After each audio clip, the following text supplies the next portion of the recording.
So these are the wrist flexors. So the wrist flexors are on the anterior, the front, and the medial, inside the little finger side of the forearm.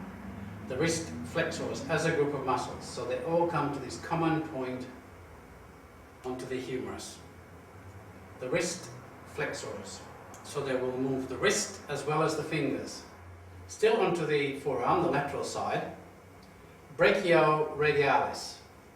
Brachioradialis. So it comes from the humerus and comes down onto the radius. It does not cross over the wrist. So the only joint that it will activate is the elbow. And primarily what that does is give you something to eat, something to drink. Flexion at the elbow in a mid or a neutral position. Brachioradialis. This time onto the posterior, the back, and the lateral side, the thumb side, are the wrist extensors. They will move the wrist as well as the fingers. So they will do extension at the wrist and extension of the fingers.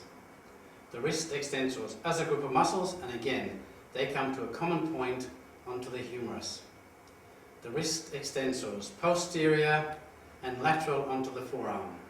Onto the upper arm, biceps brachii. Whilst this muscle is in front of the humerus, it doesn't actually attach to it. Biceps brachii. It will do flexion at the elbow. It will also do supination at the elbow. Biceps brachii, but it does not attach to the bone underneath there. Here we can see the short head of the biceps, which goes up to the coracoid process of the scapula, and the long head goes to the glenoid tubercle, the supraglenoid tubercle. Long head, short head, and then it comes down onto the radius, the radial tuberosity. And again, it does not attach to the humerus. Underneath that is brachialis, and brachialis does attach to the humerus. That also goes onto the ulna, brachialis. Biceps brachii does not attach to the humerus. Brachialis, the muscle underneath, does, and it also goes on to the ulna as well. Flexion at the elbow, brachialis, that's all it does. Flexion at the elbow. Muscle running parallel with the short head of the biceps is coracobrachialis.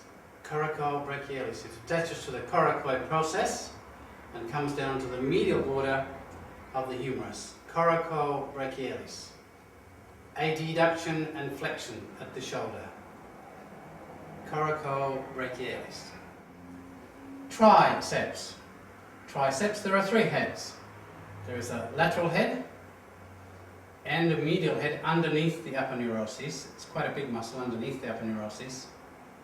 The lateral head and the medial head attach to the humerus.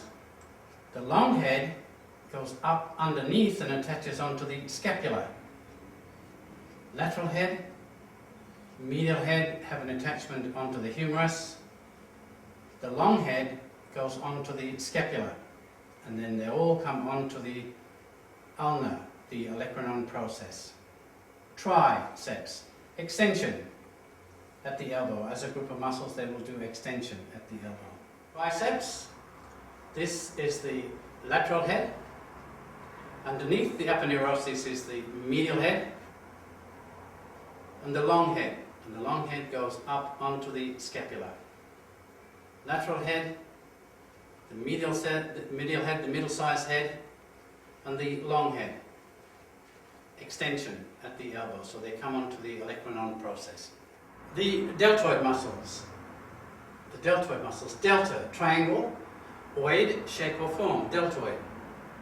The anterior deltoid comes from the clavicle, goes on to the deltoid tuberosity at the humerus. Anterior deltoid, flexion at the shoulder and medial rotation, as well as doing abduction in combination with the other deltoid muscles. The middle or the lateral deltoid comes from the acromion process and then goes on to the deltoid tuberosity. The lateral, the middle deltoid, abduction. And the posterior deltoid. So this comes from the spine of the scapula. It's quite a big muscle. spinal scapula again to the deltoid tuberosity. So this one will do extension at the shoulder, the glenohumeral joint, and lateral rotation.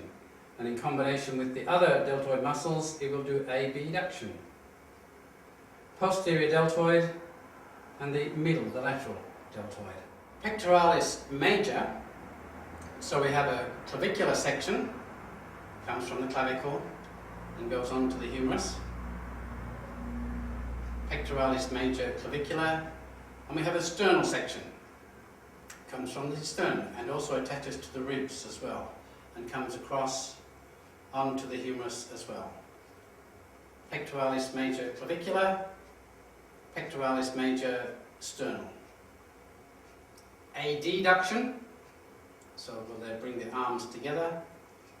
Flexion at the shoulder, they will assist in doing flexion at the shoulder. Pectoralis major clavicular, pectoralis major sternal. In this diagram, pectoralis major has been cut away, both the clavicular and the sternal sections, to expose pectoralis minor. Pectoralis minor comes and goes towards 3, 4 and 5. So there are 3 muscles that attach to the coracoid process: pectoralis minor, coracobrachialis, and the short head of the biceps. Pectoralis minor will do protraction, it will roll the scapula forward. Pectoralis minor. Serratus anterior. Serratus anterior is the jagged edge, serrated edge. Goes all the way up to rib 1, wraps around the ribs and attaches onto the anterior surface of the scapula, the medial border. Serratus anterior. Same muscle there, goes right up to rib 1, wraps around the ribs, so it comes between the ribs and the anterior surface of the scapula onto the medial border. Its primary function is abduction of the scapula. Abduction of the scapula. Serratus anterior. External oblique, external towards the outside, oblique at an angle. They interdigitate with the serratus muscles, and so attach onto the ribs, and then they come down onto the ilium. External oblique.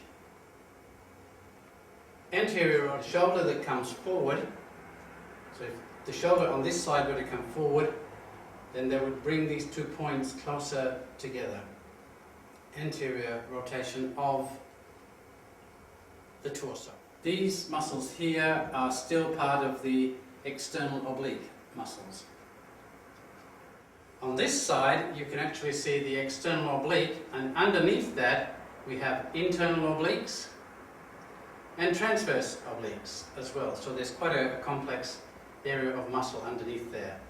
External obliques, and then underneath that you have the internal obliques, and then underneath that you have the transverse obliques. Rectus abdominis. Rectus abdominis actually comes quite high, almost level with the nipple area, and then comes down onto the pubis, the pubic crest. Rectus abdominis. Flexion, particularly the lumbar vertebrae. Flexion, lumbar vertebrae. Rectus abdominis.